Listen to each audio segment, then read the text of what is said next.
Okay, so we only have, 45, 50 minutes to try to compress 7 years of Bitcoin security experience. I'm sure this will go very well.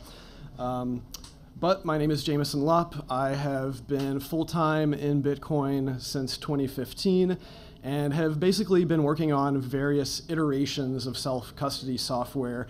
Spent 3 years focusing on enterprise multi-signature wallets, trying to prevent a lot of the hacks from happening against exchanges and other large providers. And then for the past 4 years, I've been pivoting and focusing more on trying to bring best practices and security to individuals. And so that's mostly what I'll focus on today. There will be some organizational level stuff, but that's what we're really going to talk about is best practices. And I will be making some assumptions that you know some basic stuff about Bitcoin so that we don't have to waste time on that. But if you've been in Bitcoin for more than a few minutes, then you understand that one of its greatest attributes is that at least if you hold your own keys, if you self-custody, then no one can confiscate your money, no one can censor you. You have this level of self-sovereignty that has never existed before. But the flip side of that is this double-edged sword, and with power comes responsibility. If you screw up, doesn't really matter how, no one can help you. So it's very important that you front load all of your paranoia, all of your security considerations. Because unlike with a credit card or a bank, if something goes wrong, you call up support and they reverse the charge. That's not going to happen in Bitcoin. You need to prevent that from happening in the first place. So what are we really going to be talking about? I mean, the fundamentals, it comes down to private keys. What is a private key? It's essentially a unique, randomly generated number that is then used to create a public key, and then that public key goes through a few various transformations to eventually become a Bitcoin address, and that's how you receive your money. So the public key and everything to the right is public information. It's fine. It's what you give to other people so that you can receive money on the blockchain. The private key should never be shared with anyone, and you need to be very, very careful about how it's stored, how it's used, and make sure that it is robust and that you're not going to lose it either to an attacker or to some sort of disaster. So with great power comes great responsibility. We're talking about these private keys. Don't bother loading this one up. There's no funds in it. But this is the binary representation of a seed phrase. You're probably more used to the 24-word version, which is down at the bottom. But this is what we are talking about. This is literally the keys to the kingdom. If you have a significant amount of money in Bitcoin, then the money is just this random number. So there's a couple different ways that you can describe or categorize a Bitcoin wallet. One of those is based on the authentication that is required to move the money out of the wallet. The vast majority of people, and the default for the vast majority of Bitcoin wallets, is to use a single signature, which means one of the keys like this.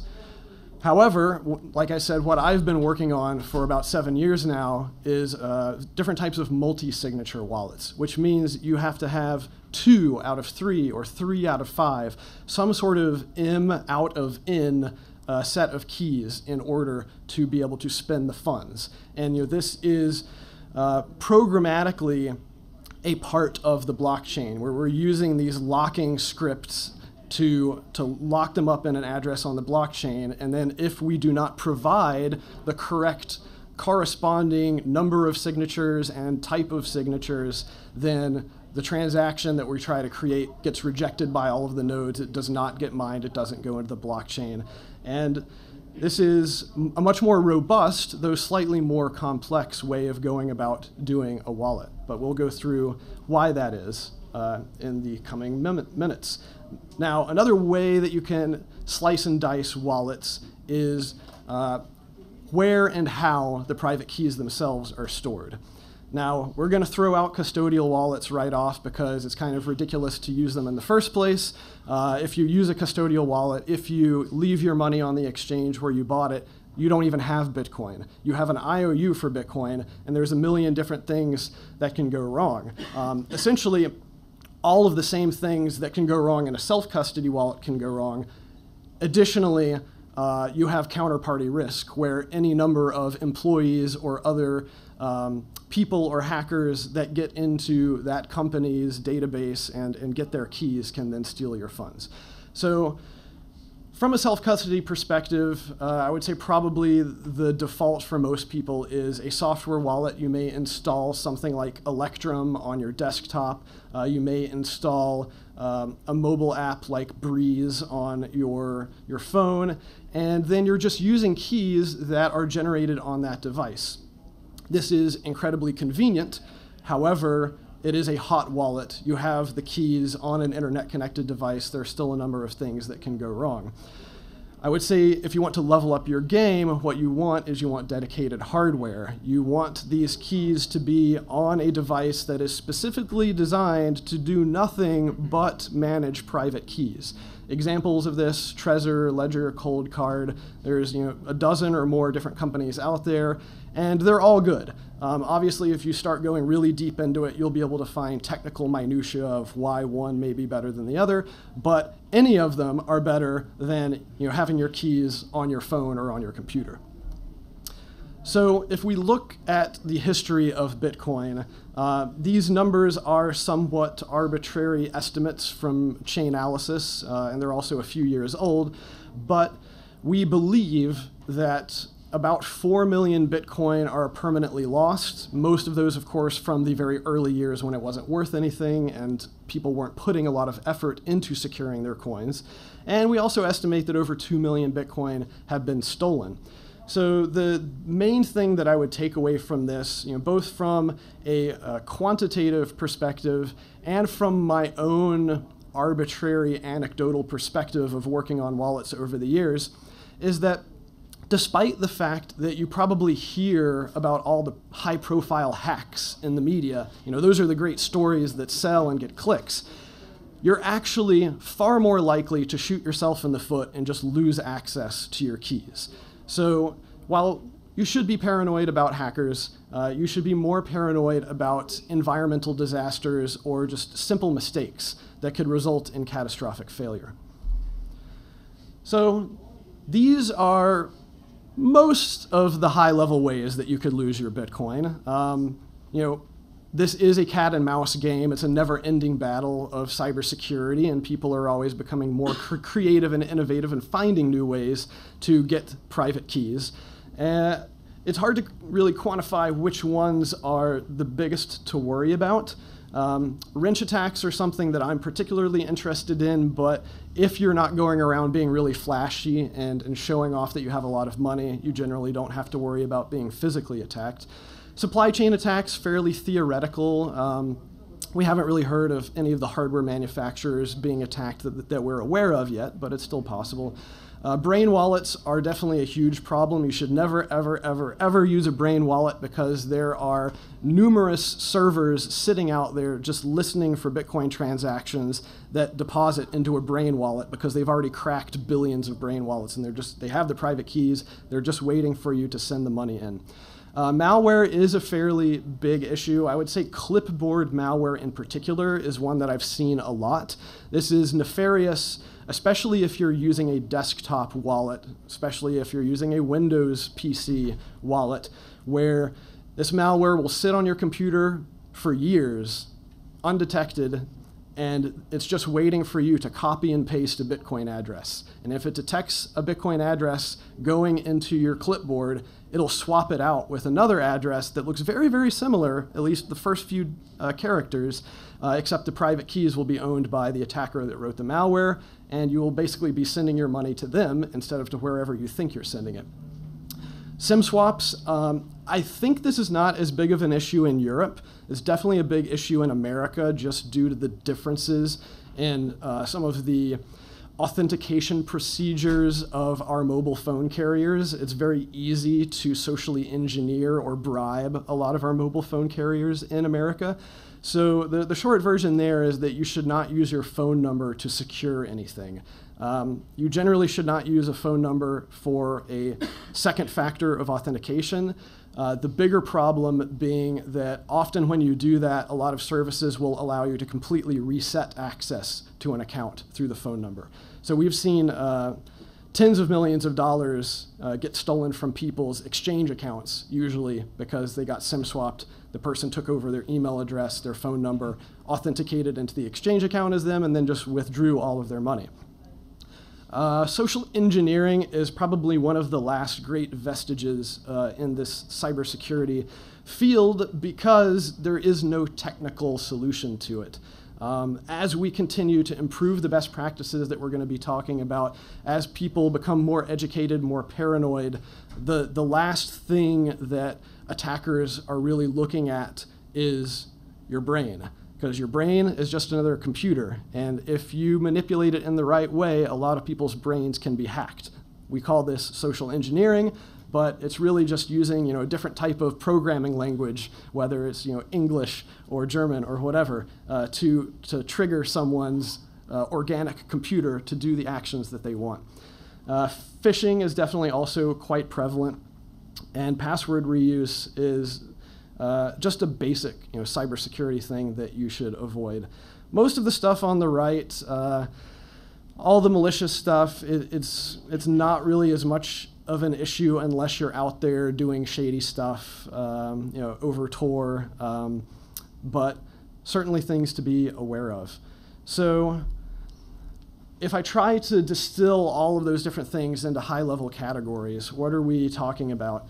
Well, if you're thinking about physical theft, physical attack of any kind, this is a very well-known problem. Humans have been physically securing valuable things for all of history.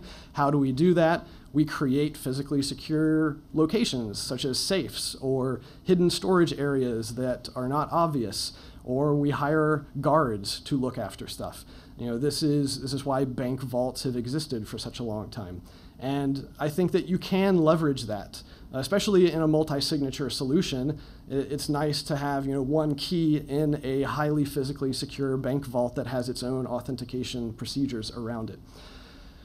On the digital theft side, I would say this is mostly a solved problem. All you need to do is not put your private keys on an internet-connected device. How do you do that? You buy one of these hardware key managers. Physical disaster is something that it's also a well-known problem, but people tend not to really think about it, and that's because this is just a boring IT data management problem. If you think about it, the average person probably doesn't make good backups of their computer. If their hard drive crashed, they're probably screwed. They're going to have to start over from scratch. So this is just a matter of having off-site backups, preferably secure off-site backups, whether encrypted, physically secure or whatnot. As I mentioned, the social engineering aspect is really more of an education thing. You need to have your own internal firewalls up so that you're not just believing whatever somebody is telling you. You're not just sending your money off without being completely sure where it's going. And collusion, this is more of, I would say, an organizational issue. It's definitely an issue if you're using a third-party custodian. They might collude together against you and essentially exit scam you. But in an organization where you're setting up perhaps a multi-signature storage for your corporate holdings, then you have to worry about exactly who has the keys, what the power structure and dynamic there, and exactly what the threshold of collusion that would be required in order to have enough private keys to steal the money would be. Obviously, there has to be a threshold somewhere, otherwise nobody's going to be able to spend the money at all. So what's the TLDR of the hour-long talk? It is eliminating single points of failure. As we stated at the very beginning, there's a great deal of power that is available to you as a Bitcoin holder, as a sovereign individual who has these private keys. But the flip side is that it's very easy to create single points of failure. And if there is a single point of failure, what that means is that you have potentially one thing that can go wrong. Maybe you make one mistake, maybe one attacker finds one tiny little chink in the armor of your setup, and its catastrophic loss. So, this is one of the reasons why I think a lot of normal people argue against Bitcoin quite well, because the average person is going to be deathly afraid that they're going to do something wrong, that they're going to suffer a catastrophic loss, and that no one will be able to help them. So we need to continue improving the user experience of the security products that are available in this space, continue making the possible number of single points of failure smaller and smaller. Thankfully, we do have a fairly well-defined solution. About 5 years ago, a group of security people in the space came together. I was working at a company called BitGo at the time. They were one of the founding members of this, and they created something called the Cryptocurrency Security Standard. You can check out the standard at cryptoconsortium.org. It's also really great. While it is designed to be used mostly by enterprises or by organizations that are holding money on behalf of other people, because the risk is generally much higher there, you have large sums of money being pooled together, it is, at a very high level, just a series of best practices that anyone can read through and implement as many as you're comfortable with. So what are the high levels of things that we cover on here? The first is, how do you actually create the keys? Obviously, you want to create the keys yourself, but there's a number of ways you can screw up creating keys that make that weaker. Then there's the actual design and creation of the wallet itself. There's far more to a Bitcoin wallet than just the keys. Then there's the long-term storage of the keys. How are they able to be accessed when the keys are actually being used? What devices are they on? What is the security of the keys at the time of use? And then this is more for organizations and multi-signature setups, but how do you handle a key being compromised? How do you handle a key holder losing a key or going rogue or some sort of loss happening? How do you recover from that? If you're using a single signature wallet, the key compromise plan is throw up your hands and start over again because you just lost everything. But in multi-sig, you do have this additional flexibility to recover from partial loss of keys. And then also, at an organizational level, there are a number of user policies, just best practices around minimizing the trust in the group of people who are having keys distributed amongst them. So when we look at the initialization of keys, there's a million ways to do it, because what are we talking about? We're just talking about a really long random number. Unfortunately, human beings are very, very bad random number generators. This is one of the reasons why brain wallets are terribly insecure, is because humans tend to use common phrases or their favorite song lyrics or their favorite poem or phrase from a book. I promise you, if you use any phrase that will show up from Googling it because it's something popular, and you create a brain wallet and you send money to it, your money will be gone within 10 seconds. How do we ensure entropy? There's a number of ways of doing this. One of the more manual ways, which is pretty good, is actually pictured here. You get some casino dice and you just start rolling. And it does need to be casino grade dice, because cheap dice tend not to be perfectly well balanced. And there are a few different hardware wallets out there. I think Cold Card has support for this on the actual hardware. I know that Bitbox has instructions for how to use Diceware. And essentially, you can just roll these dice a few dozen times to create a sufficiently long random number that then you can plug in and get what that 24-word seed phrase that corresponds to it is.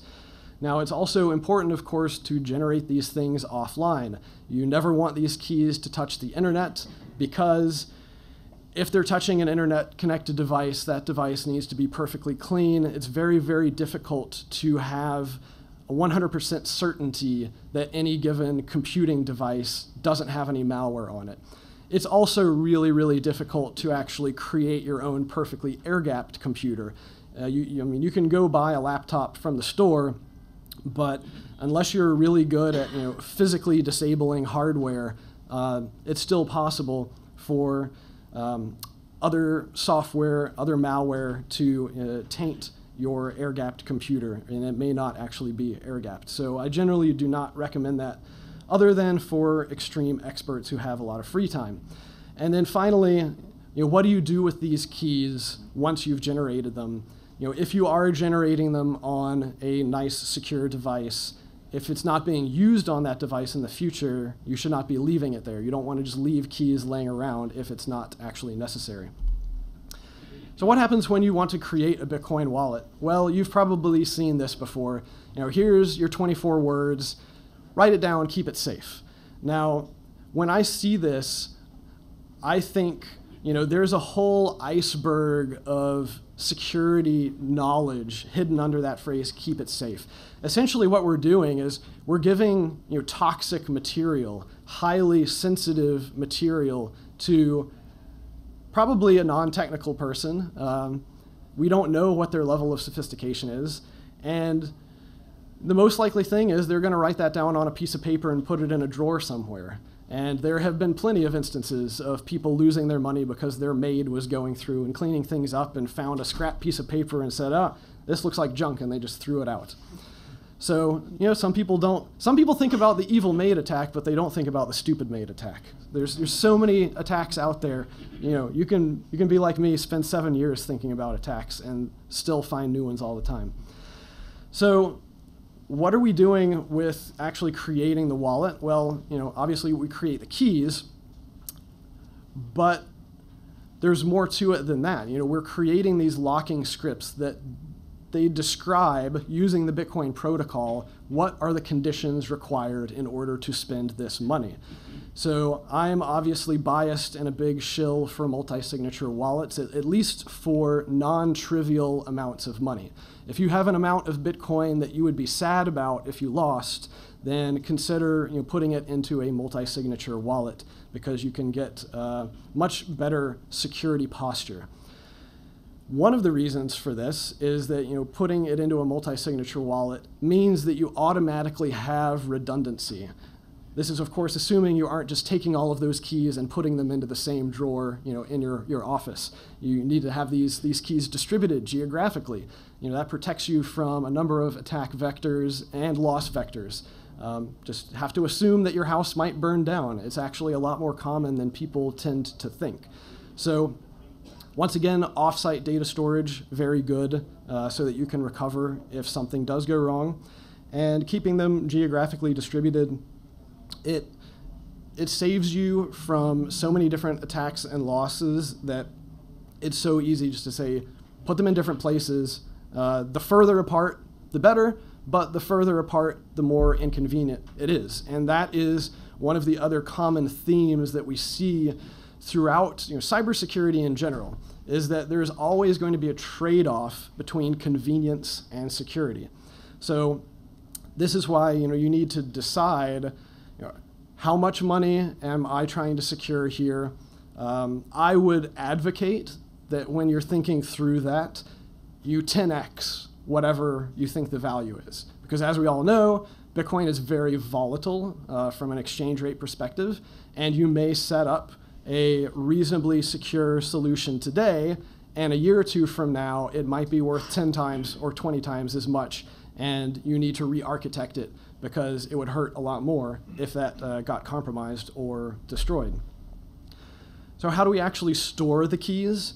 Well, we want them to be encrypted at rest. That means we want a physical attacker or just a stupid maid or whatever who sees the keys to not be able to do anything with them. There are, of course, innumerable ways that you can encrypt data. For the average person, the best thing, once again, to do is just use one of these dedicated hardware devices. They have secure chips inside of them that are designed to protect the data from physical attackers. Once again, if you get really, really deep into the weeds, some of them do have flaws that a nation-state attacker with multi-million-dollar equipment could potentially be able to get into. But in practice, that's more of a theoretical thing. We've never heard of someone in practice who had a hardware key manager taken from them and then had that broken into using technical methods as opposed to simply just coercing and threatening the user to give up their PIN to decrypt the hardware device. Now, we want multiple backups as well. It's good to have one backup, but why not two? Why not three? Once again, it's this level of complexity versus convenience that you'll have to decide exactly how much redundancy you want. The primary thing to worry about with backups is that if the backups themselves aren't also encrypted, or if it's not part of a multi-signature setup, then it can be a single point of failure. So that's why the default, unfortunately, for a lot of these wallets, they give you that seed phrase. Some of them even say write it down on a piece of paper. And if you make 2, 3, 4 copies of that piece of paper, put it around in more and more places, you're actually increasing your risk because there's more possible places that might have some sort of physical exploit. They might have a way for someone to either intentionally or unintentionally come across that seed phrase and be able to just import it into another wallet and steal all of your money. So once again, it's very important that your backups themselves are physically secure. If you're not technically sophisticated enough to encrypt them, I will talk about a fairly non-technical, user-friendly option that I'm a big fan of. But otherwise, they need to be in a highly physically secure location that you won't have a random person be able to just get into. So definitely avoid paper wallets. I think this is far less prevalent these days, but I will say that paper wallets, especially the paper wallet websites, a lot of them are malicious. They will generate private keys that are either already owned by an attacker or are cryptographically weak and not random and can be guessed by the attacker. Paper wallets, of course, are generally unencrypted unless you do like a BIP38 password encryption, which I'm not a big fan of either. And if they're on paper, of course, it's not going to survive almost any type of environmental stressor. And another thing that people don't really know is that if you're using one of these paper wallets that just creates a single private key instead of a seed phrase, then there's sort of unknown, not well-known usability issue in that you can load that private key into a wallet, and if you only spend part of the funds in that wallet, then the rest of the funds will go to a change address, which is on a different private key and is not backed up. And a number of people have learned that the hard way by accidentally deleting that wallet after the one time they spent the funds from it. And then the next time they tried to load it up, it was all gone. So metal backups, I am a much bigger fan of. You still have to be careful. This is one of my side projects that I've been doing for 4 years, and I've tested over 70 different metal backup devices, all of which tend to be touted as indestructible. Most of them are, about half of them are, but unfortunately about half of them are not. And you have to be careful, but thankfully I have ratings for all of this, so you can figure out which ones are the best. There is still the issue, though, if you're creating a single signature wallet, if you're creating just one seed phrase and then you're putting that one seed phrase into a metal backup, that's unencrypted.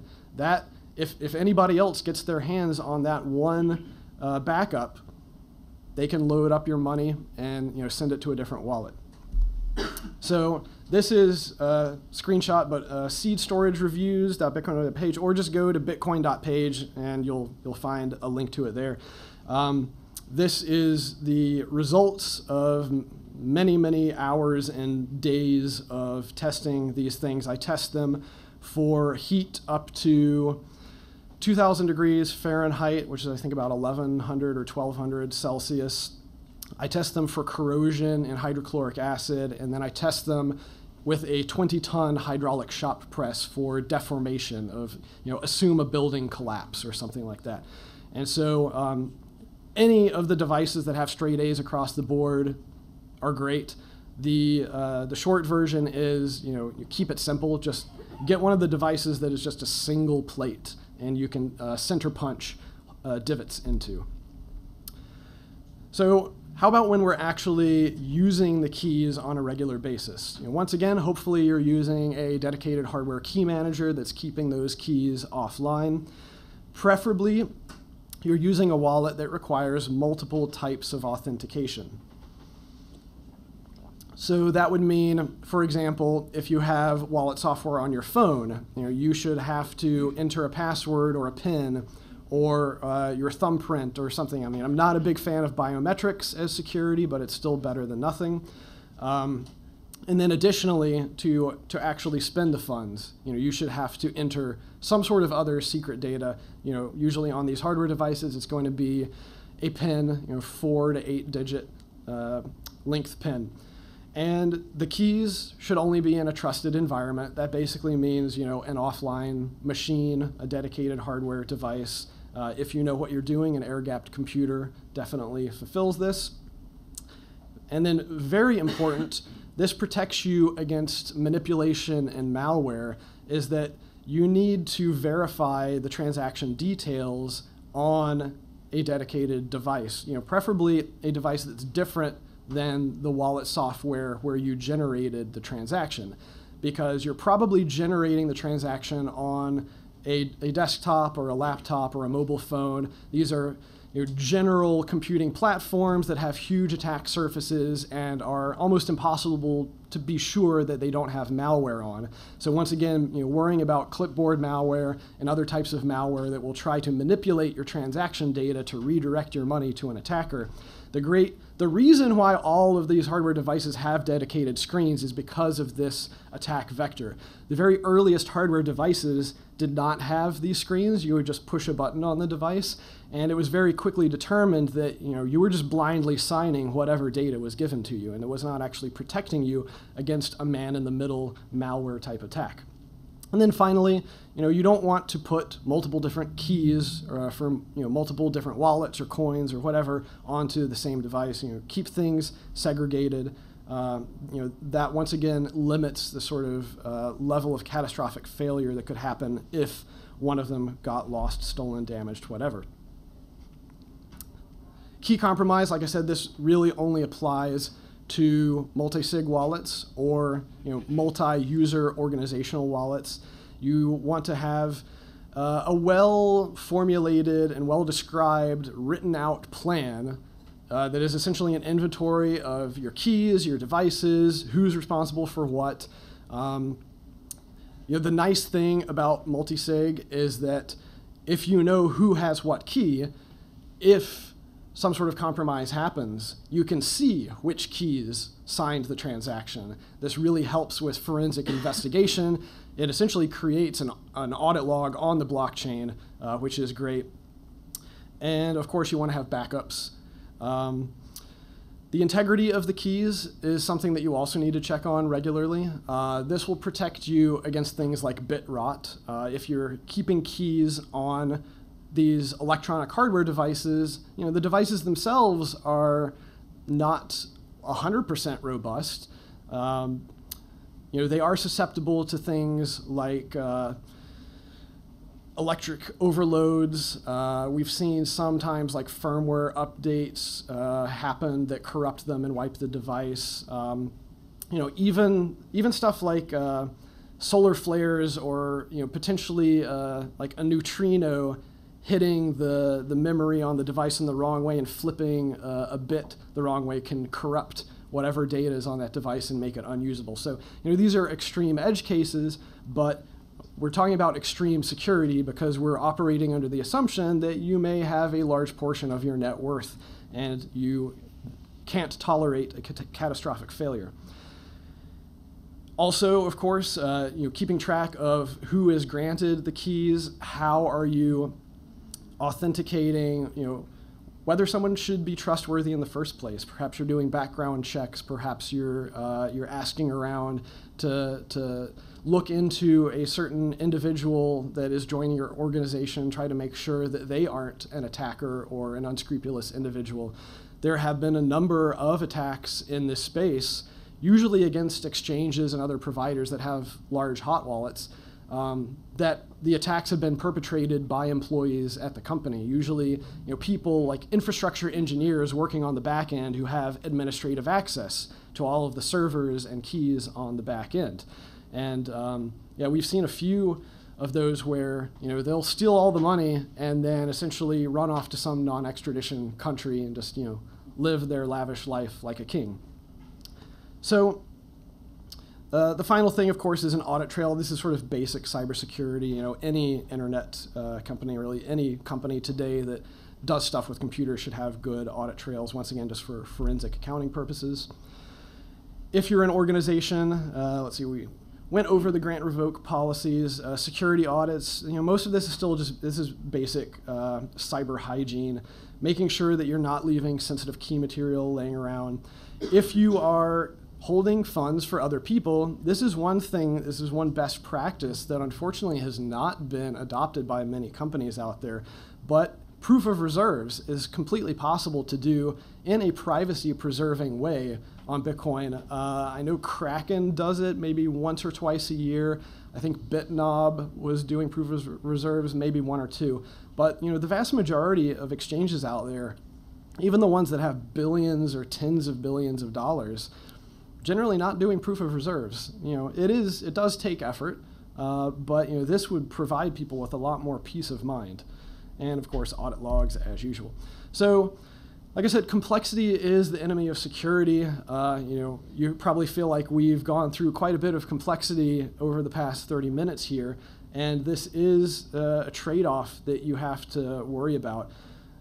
When you're actually engineering your financial applications, and you're trying to understand, what is the security model of this thing that I have created, the more complex it is, it becomes more of a beast that is difficult to even reason about. The number of edge cases can grow exponentially.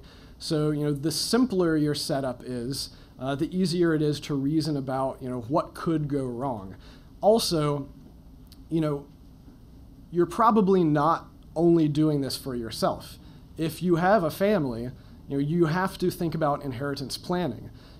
I think one interesting aspect of this space is that the hardcore hodlers, they're looking at Bitcoin not as just like a new digital gold, but some of them are actually looking out as a multi-generational asset. This is potentially generational wealth planning for people. So while yes, you're worried about the problems of today and you using and accessing and not losing access to your wallet is very important,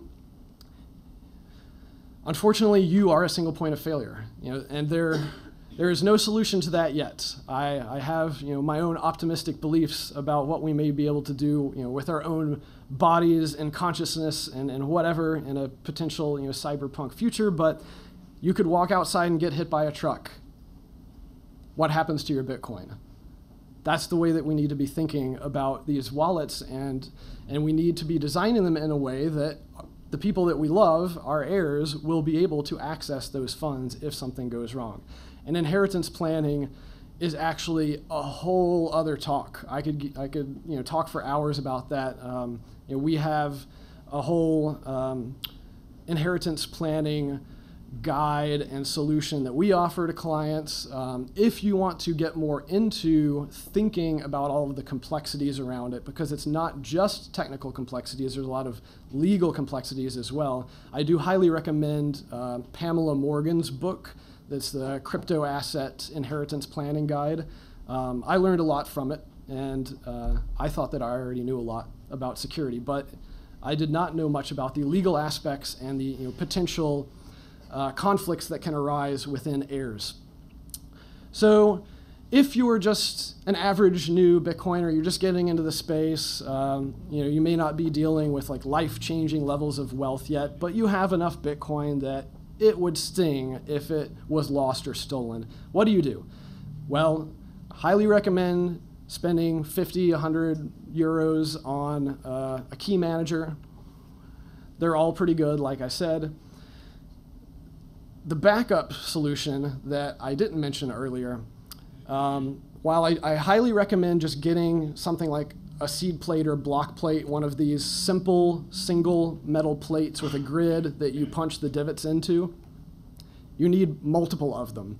And the reason for that is so that you can eliminate this backup as a single point of failure. So what is SeedZor? This is actually some software that is created by CoinKite, and I think they have functionality built into the cold card for it. But SeedZor basically can take a single signature wallet, and it can take that one seed phrase and turn it into 2 seed phrases. And it's great because each of these 2 seed phrases on its own is a completely valid seed phrase. Like, there's no way to look at that and say, oh, this is actually part of a bigger, multiple seed phrase backup. So this adds plausible deniability, because even if an attacker finds one of them, they may load it up, and then they'll either get an empty wallet, or you can actually put a little bit of money onto that one wallet that corresponds to that one partial seed phrase. And then, if that money moves, you know that it's been compromised, and you can go around and basically recreate your setup. But the nice thing about this is that it's essentially a 2 of 2 backup. So unless someone actually knows that there are 2 different pieces to it, then they're not going to get your real funds. Now, the downside is if it's a 2 of 2 backup, that's actually a single point of failure in a different way, in the sense that if one of those 2 backups gets lost or destroyed, you can't reconstitute your actual wallet. So if you really want to have redundancy and this level of plausible deniability, then you need at least 2 sets of 2 backups, so that you can have 2 of 2. So this ends up being 4 different plates with seed phrases in them. It starts adding more complexity. I'm not a big fan of that level of complexity. You can make an argument that maybe a 3 of 5 multi-sig gives you, better geographic distribution and is not quite as difficult to reason about. But these are things that you'll have to take into consideration of what you're most comfortable with. And of course, you can experiment, play around with it. The great thing about Bitcoin is that there's test networks. So if you need testnet Bitcoin, hit me up. I have plenty, and you can test out pretty much any type of wallet software or backups on the test network without risking any real money, because testnet Bitcoin has no value. So I'll give you $1 million worth of test Bitcoin if you ask nicely. Now, we've spent the past 40 minutes talking about keys, and unfortunately that's not the entire story. You also need the template that describes your wallet. You will need to know derivation paths, script types. If it's a multi-sig setup, you need to know what M of N it is, and you need to know all of the public keys that are involved. Now, wallet output descriptors may be a simple solution. I'm hoping to see more adoption of that. Right now, not many wallets support wallet output descriptors. But if you don't know all of these attributes, and you lose your current day-to-day wallet and you need to recover from your seed phrase, then you're going to have to do a treasure hunt. And there's actually a whole website called walletsrecovery.org that is essentially a list of every Bitcoin wallet ever and all the different derivation paths and types they support. And you can end up having to brute force that. And I've had to help people recover Bitcoin on numerous occasions where they had the keys, but they just didn't know all the other aspects of the wallet. So I had to help them brute force it to actually find where their money was. And so I recommend keeping a copy of this with every seed phrase backup, because this is not sensitive private information. Even if an attacker gets that template, they can't do anything unless they have a sufficient level of the private keys themselves to spend. So stepping back out of just Bitcoin, practice good security in general for everything that you're doing online. Assume that all of your usernames and passwords are going to get leaked. Don't reuse them. The only password that you should know is the password to your password manager. And your password manager should be protected by a dedicated hardware device. I highly recommend getting something like a YubiKey, something where you have to physically tap a button. That, once again, prevents attackers over the internet from being able to get into your password manager, even if they know your master password. Use that 2FA on every account that supports it, preferably hardware 2FA. And remember that your email account is probably a single point of failure. If you're American, your mobile phone is probably a single point of failure as well to a number of different online accounts. So, as we said, security and convenience, there's a lot of trade-offs here. You can have multiple wallets with different setups, and that's great. And then just practice operational security. It's fine to have laser eyes and talk generally about how great Bitcoin is on Twitter, but don't talk about your Bitcoin and how you store it. There's a lot of text to read, but basically this guy posted on Facebook, oh, I got SIM swapped and my Coinbase account got wiped out. And then this guy at the bottom, Cody Brown, screenshotted it and tweeted about it. And he was like, oh, I'm really worried about this because I keep all my money on Coinbase. 24 hours later, he was SIM swapped and lost all of his money. So, hopefully we have a few minutes for questions.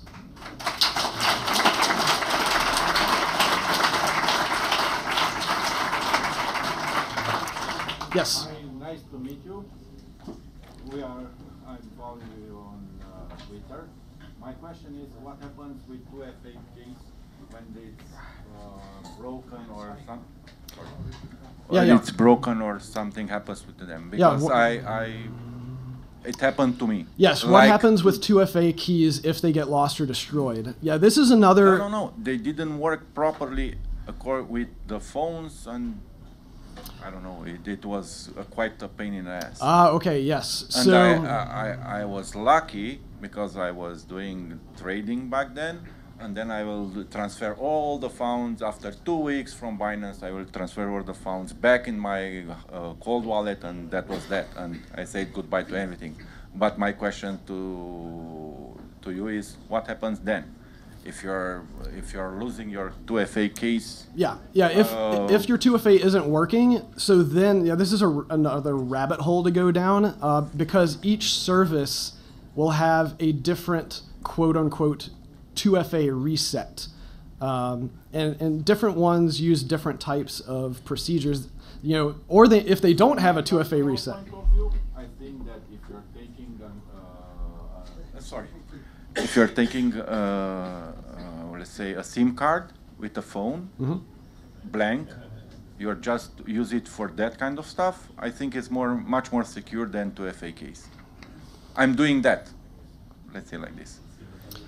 Yeah, there's pros and cons to different types of 2FA based on, I guess, what can go wrong. If you don't have an American SIM card, I would be less worried about getting SIM swapped, like I said. Get the Swiss one. You can get the Swiss one. Yeah. For your protection, you can get the Swiss card, which they have some laws here with telecommunication and everything else. So I don't think that because if you have like 1 or 2 or 10 Bitcoins or 100, let's say like this, not going up, you will need to be a little bit secure about it. Not just store it in the Xapo bank and that's it. Because we are traveling, we are a community, and we need to buy and exchange goods and money. Yeah, I mean, this is also, if you're using a 2FA device, you're probably using it for an online service, so it's probably, accessing some sort of custodial account. Those custodial accounts, they will have some sort of level of support that may help you if your 2FA stops working for any reason. And not to mention that the last hack of the Binance was through the 2FA. So especially and if the security was there. It's easy. If you're using 2FA with a custodial service, you have to realize that the 2FA it's not happening like on a blockchain or on a decentralized network. It's happening at a centralized service, and there's going to be other potential exploits where hackers may be able to actually completely bypass the 2FA. So in some cases, it's just like a feel-good thing. If you're using a 2FA, like when I log into my password manager, I have to tap a YubiKey. That's happening locally on my computer, and it's decrypting that local file. So everything has the trade-offs. Why did you say that the SIM card, an American SIM card wouldn't go? Or what happened? American SIM cards, it's just they are under attack that hard, and they are taking it. American mobile providers are incredibly weak against social engineering because they give like admin access to transfer accounts to tens of thousands of customer support associates and tens of thousands of stores, and these associates are often easily tricked or bribed into transferring accounts. Whereas in Europe, I think they have stricter like identification. Bribes goes to in Europe too, but we got one. Sorry. I just monopolized the whole discussion. Sorry. So maybe my question is, I'm an IT engineer, and I know sort of ways to protect a password or access to a service. But my question is to my mother or anyone that is coming in contact with Bitcoin nowadays. They don't know anything. They don't even know what two-factor authentication is. Mm-hmm. If we want Bitcoin to be more broadly used, but also kind of a little bit safe, because obviously you have to compromise, what would be your suggestion as a good compromise for people to kind of trust Bitcoin, use it, and not worry too much about, well, the safety of it? Yeah, so this is actually a good use case, I think, for like a shared custody solution. Another cool thing about multi-sig, you can split it between multiple people. So it's essentially, how you can create a checking account that requires cosigners. This is the same thing, but just at a cryptographic, script level. So, you could create a 2 out of 3 multi-sig wallet for your mother or your father, and then they can initiate a transaction, but it's not valid until you yourself go inspect that transaction, ask them, hey, what are you doing, and then co-sign it. So that additional level of technical expertise and ability to validate is it's an even stronger form of what some of the traditional bank accounts do. Hi, thanks a lot. What's your view on Shamir? Well, I have a whole blog post that talks about Shamir's secret sharing shortcomings. My biggest problem with Shamir is that there's a number of different implementations, and a number of people have rolled their own and had weaknesses in it.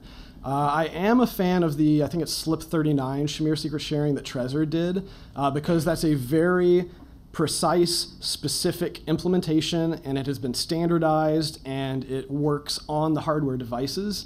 So in general, I'm more favorable of that. I would still recommend that blog post though, because there are still some weaknesses. One of them is that if your wallet is compromised, with Shamir secret sharing, you can't tell which of the shards were used to reconstitute it. So you have less of an audit trail. It's harder to do the forensic analysis on a compromised one. But it's still definitely better than just having a single clear text backup. Thanks, James, for this excellent presentation. Do you have any recommendations on what kind of desktop software to use? Does it make any difference if you use like Core or Electrum or something else, or a mobile wallet?